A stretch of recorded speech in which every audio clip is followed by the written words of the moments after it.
कोल्हापुरात मनसेचे जिल्हाध्यक्ष, शहराध्यक्ष आणि तिघांना अटक करण्यात आलेली आहे।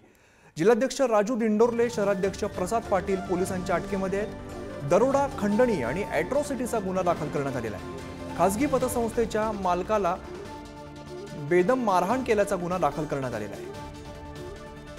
कोल्हापूरमधून ही मोठी बातमी समोर येते। कोल्हापुरात मनसेच्या जिल्हाध्यक्ष, शहराध्यक्षांसह तिघांना अटक करण्यात आलेली आहे। जिल्हाध्यक्ष राजू दिंडोरले, शहराध्यक्ष प्रसाद पाटील पोलिसांच्या अटकेत आहेत। दरोडा, खंडणी आणि ॲट्रॉसिटीचा गुन्हा दाखल करण्यात आलेला आहे।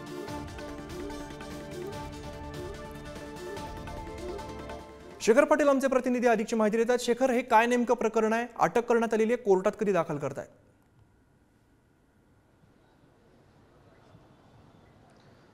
अमित, आता काही वेळापूर्वीच या आरोपींना जे ते संशयित आरोपींना ताब्यात घेऊन खरं तर त्यांना न्यायालयामध्ये हजर देखील करण्यात आलेलं आहे।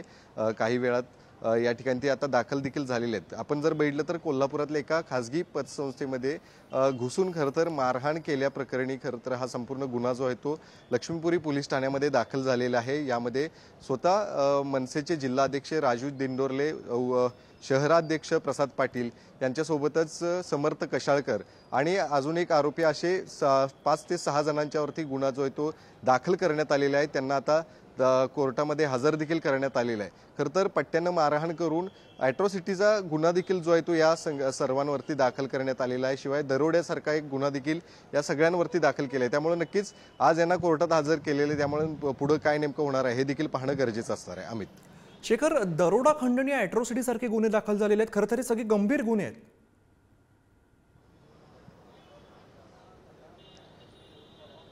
अगदी बरोबर आहे अमित। मी सध्या त्याच न्यायालयाच्या बाहेर सध्या उभा आहे आणि मी काही वेळापूर्वीच आपण जर दाखवली इथं परिस्थिती, मनसेच्या जिल्हाध्यक्ष असल्या कारणाने या ठिकाणी त्यांचे समर्थक देखील मोठ्या प्रमाणात आलेत। मात्र खंडणीसारखा गुन्हा जो आहे तो दाखल करण्यात आलेला आहे। खंडणीसारखा गुन्हा आहे, त्याचबरोबर ॲट्रॉसिटीचा देखील गुन्हा जो आहे तो यांच्यावरती दाखल करण्यात आलेला आहे। पतसंस्थेमध्ये घुसून खरं तर मोठ्या प्रमाणात मारहाण जी आहे ती झालेली आहे। शिवाय मारहाण करत असताना पट्ट्यानं मारहाण केलेले, वळ देखील जे आहे ते उठल्याचं आपण सगळ्या दृश्यांमध्ये देखील पाहिलेलं आहे। त्यामुळं एक गंभीर गुन्हे जे आहेत ते ह्या जिल्हाध्यक्षांसह शहराध्यक्ष, शिवाय समर्थ कशाळकर सारखे त्यांचे काही सोबती देखील त्यावेळी होते अशा पद्धतीची माहिती मिळते आणि त्या अनुषंगानेच गुन्हे जे आहेत ते दाखल करण्यात आलेले आहेत आणि म्हणूनच आता त्यांना न्यायालयात देखील दाखल आमित करण्यात आलेलं आहे। त्यामध्ये आता पुढची कारवाई कशा पद्धतीने होणार हे देखील पाहणं गरजेचं आहे। निश्चित शेखर, पुढची कारवाई कशी होते पाहणं महत्त्वाचं असेल। धन्यवाद या सगळ्या सविस्तर माहितीसाठी।